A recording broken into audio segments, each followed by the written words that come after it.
Voici aujourd'hui pour la partie éducation et formation.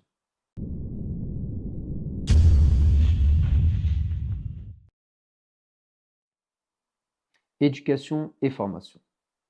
Une ville qui se soucie réellement de son avenir doit investir dans l'éducation, la formation et l'épanouissement de ses enfants et de sa jeunesse. Cela suppose des équipements dignes, sécurisés et suffisamment nombreux, ainsi qu'un accompagnement humain à la hauteur des enjeux. Comment accepter la vétusté de nos écoles, la fermeture des antennes jeunesse et l'abandon progressif de nombreux jeunes sevranais? Nos priorités immédiates. Sécuriser et remettre aux normes d'hygiène et de sécurité l'ensemble des écoles de la commune. Aucun enfant ne doit étudier dans des bâtiments dégradés ou dangereux. Trouver des solutions locales à l'absentéisme des enseignants, en lien avec l'éducation nationale, afin de limiter les ruptures pédagogiques et leurs conséquences sur les élèves. Mettre fin à la suroccupation des écoles du quartier sud par l'ouverture d'un groupe scolaire dans le quartier Westinghouse. Ouvrir des crèches municipales et stopper la privatisation progressive de ce service essentiel afin de reprendre la maîtrise des places attribuées aux familles souverainesses. Restructurer les cantines scolaires pour améliorer la qualité des repas et du service tout en réduisant leurs coûts avec l'objectif assumé de parvenir progressivement à une cantine 100% gratuite pour les familles souverainesses. Nous voulons aller plus loin pour accompagner chaque enfant et chaque jeune sur le chemin de la réussite. Favoriser les rencontres intergénérationnelles afin que l'expérience et la sagesse de nos aînés deviennent une richesse transmise aux jeunes générations.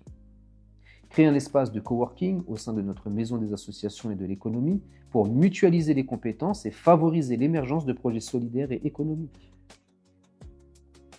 Mettre en place une ferme pédagogique permanente, outil éducatif, environnemental et citoyen. Renforcer et développer l'aide aux devoirs et le soutien scolaire avec les familles pour lutter efficacement contre les inégalités et apporter des solutions aux problématiques éducatives rencontrées. Ouvrir les services municipaux aux stages des collégiens et lycéens afin de leur faire découvrir les métiers du service public et de la solidarité.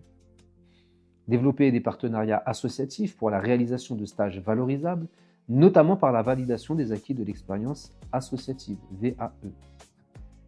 Mettre en place un projet de réussite scolaire, PRE, adapté aux réalités de notre territoire en lien avec l'ensemble des partenaires sociaux et éducatifs.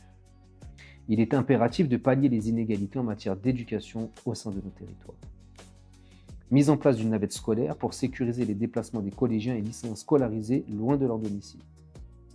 L'éducation est le socle de l'égalité. À Sevran, aucun enfant ne doit être privé de ses chances de réussite. Logement, urbanisme et cadre de vie. Sevran évolue, mais ne doit pas se transformer sans les Sevranais. Le Grand Paris ne peut et ne doit pas se construire contre celles et ceux qui vivent ici, ni au prix d'un effacement progressif de notre population au profit de logiques extérieures à notre ville.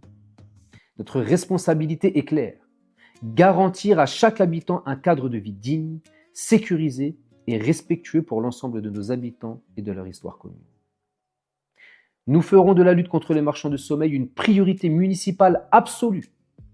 Les pouvoirs de police administrative, sanitaire et judiciaire de ma fonction de maire seront pleinement exercés pour garantir des conditions de logement conformes aux règles d'hygiène et de salubrité dans les zones pavillonnaires comme dans l'habitat collectif abandonné par des bailleurs peu scrupuleux. Pour cela, nous nous engageons à renforcer le service communal d'hygiène et de salubrité et créer une brigade mobile de lutte contre l'habitat indigne. Systématiser les signalements aux autorités compétentes en cas de manquement grave en matière de conditions de vie.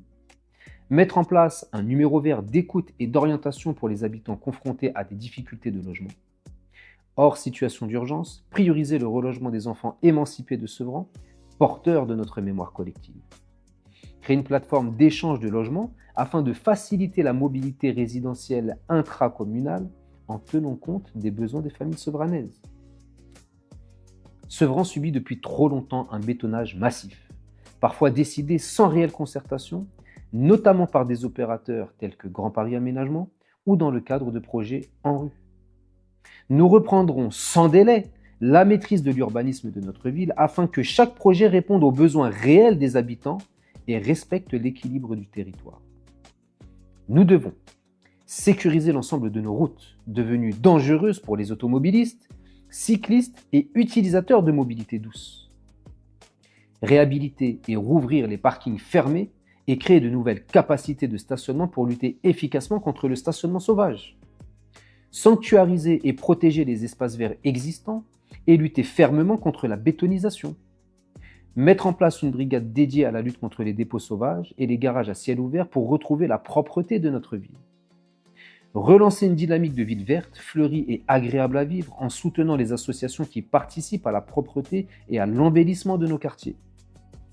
Nous engagerons une réflexion approfondie sur les plans de circulation afin d'améliorer la fluidité de nos routes dont les artères sont trop souvent saturées. Aucune nouvelle construction d'envergure ne sera engagée tant que les problématiques de circulation et de stationnement ne seront pas résolues. Nous entamerons un véritable travail de réhabilitation et de valorisation des berges du canal de l'Ourcq et engagerons une politique volontariste pour redynamiser et embellir le centre-ville, aujourd'hui en perte d'attractivité. Le cadre de vie n'est pas un luxe, il est une condition essentielle du bien vivre ensemble. Voici donc pour la thématique du logement, de l'urbanisme et du cadre de vie. Dans la prochaine vidéo, nous parlerons finances publiques et attractivité économique. Pour nos enfants, pour nos anciens, rassemblés, solidaires.